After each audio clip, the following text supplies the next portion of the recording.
Welcome back to the Crochet Crowd. So, my friends at Yarnspirations.com. I'm your host, Mikey. Today, we're going to finish the toggle wrap. I know, about time. I've had so much drama in my life, I can hardly stand it.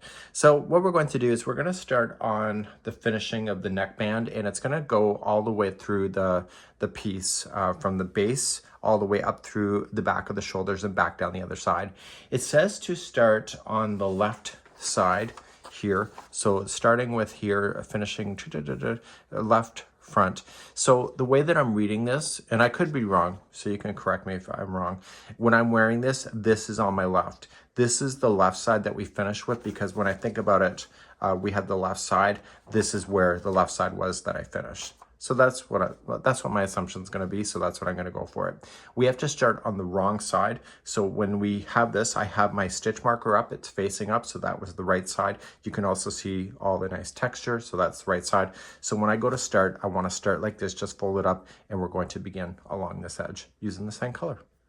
So let's begin. I'm going to create a slip knot and start. And this is such a hard round. I've almost been scared of this, but now that I really look at the instructions, I shouldn't have been. So I'm going to start off right in the edge, and we're going to evenly space a single crochet. I'm using the same size hook, by the way. And I'm going to evenly space out my single crochets along. So right where I can see the edging, I can just slam that in. But where it's going to get kind of dicey and that you have to really think about it is when it starts to do this section right here. So just evenly space out a single crochet all the way around, and you're going to come down the opposite side of the other side of your wrap, and you'll end right here. So let's do that together, and just evenly space, and this is row number 1.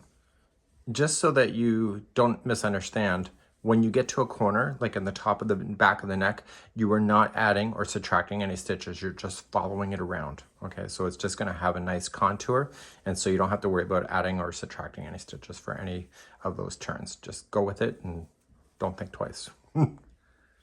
So I'm coming all the way across to the other side. So I've gone up over the shoulders and back down. And so now what I need to do when I finish this, I need to do rows number 2, 3, and 4. So now that we've gone over the first time, the contouring is actually looking really good. See how it contours on its own? So that's pretty awesome. So now do rows number 2, 3, and 4, just going back and forth with one single crochet in each, and I'll be back at that moment at the end of number 4. So I'm now back here on the end of number 4. So I'm back on the left-hand side once again. This is where I started. So I've gone there and back, there and back. So now we're going to do number 5, but number 5, we're going to go all the way around. So not only are we going to go up and over, but when we get to the bottom of the other side, we're going to just automatically just a single crochet around, and just to have a nice finished edge. So you should see a beautiful contour just like this. On number 5, what's going to happen is that you're going to come up and around the shoulder and back down, and the buttonholes are here. So just after this turns, what's going to happen is that you were going to chain 3, skip 3, and therefore you'll leave a hole for the toggle button. There's only 2 toggle button holes in this thing. So you'll do it the one time, and then you'll single crochet the next 5, and then another time. If you want to add more buttons, you probably can, but that's up to you. So I want you to start around number 5, and in round number 5, you're just going to do a single crochet all the way until you get to the other side of where you can see that it's here. And this is where I'm going to meet you here, okay? This is the right-hand side, and we'll put in some buttonholes at that moment. So just single crochet to that moment. I'll be right back. So I'm getting here. I'm close to the turn. If not, I'm right on top of it. So I want to commit to where the button is going to be. So I think it's about there somewhere. I'm kind of following this line. So when I want a buttonhole, I want to chain 3, skip 3, 1, 2, 3, and then single crochet the next 5. So 1, 2, 3, 4, and 5. And then I want another buttonhole, so chain 3, skip 3, 1, 2, 3, and single crochet all the way down to the base. When we get to the base, we're going to continue our round for the very first time. It's almost going to be like going around an Afghan at this moment. But it doesn't say to put any extra stitches in for the corners, but if you really want to, and that's what you feel like, then that's up to you. But it says just to follow the contour, so it just kind of drags it. It's like the contour that you've been doing here. It looks really quite good, but that is a 90-degree turn, so you sometimes have to trust in the pattern. Okay. Okay, so what you're going to do then is just evenly space out your single crochets then going around at this point. So when I get to the base, I'm going to jump it and just get into the last one and just contour it around. So just follow it around and that kind of forms the bend on its own. Okay, so it's like a forced turn. More of a softer edge, I guess.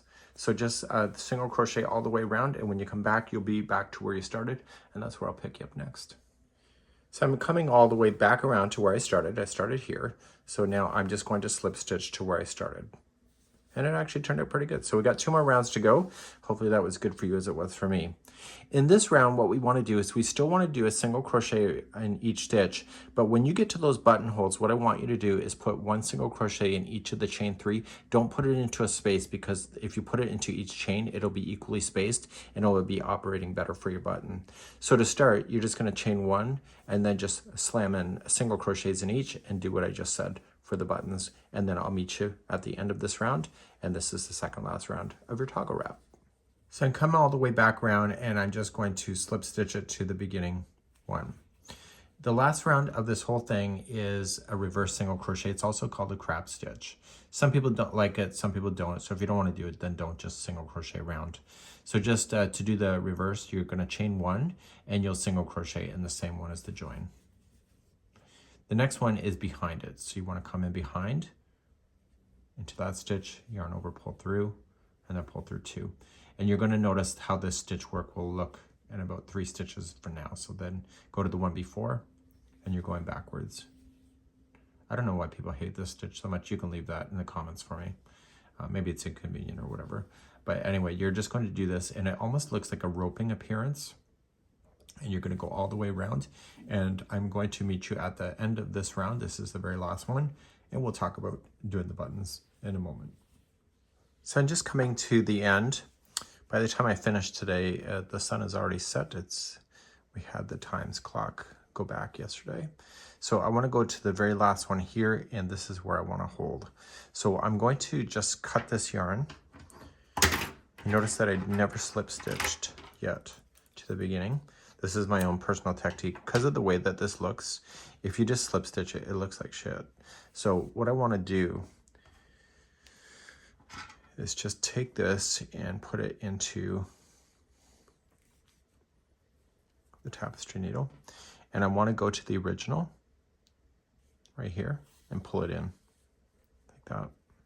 And then I'm going to go back out and go back to where I was just to fill that space in. Now this is the back side of this, and I can tell this by the stitch marker.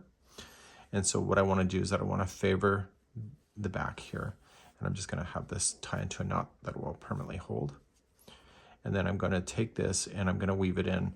The secret with weaving in the ends, you don't want to go between the strands. You actually just want to go into the fibers of the strands as well as in between. So it's harder for it to fall out.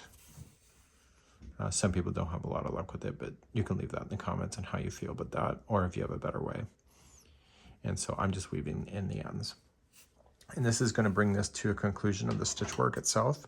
We're going to talk about the buttons, and I'm just going to lay this back out on the table and see my work. So I'm here at the filming desk. It's too much for this. It's too big. So I have the holes that are here now in the side. So what I want to do is I want to line it up, and I want to mark it with a stitch marker on the other side of this. So I'm just going to put a stitch marker.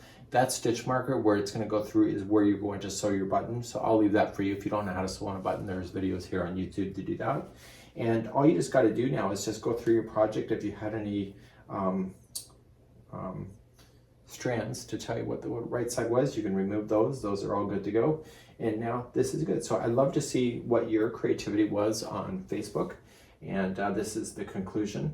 And I actually bought buttons for this thing, but can you think that I know where they are? Nope. Yeah. So this is the Aran Toggle Wrap. Thank you so much.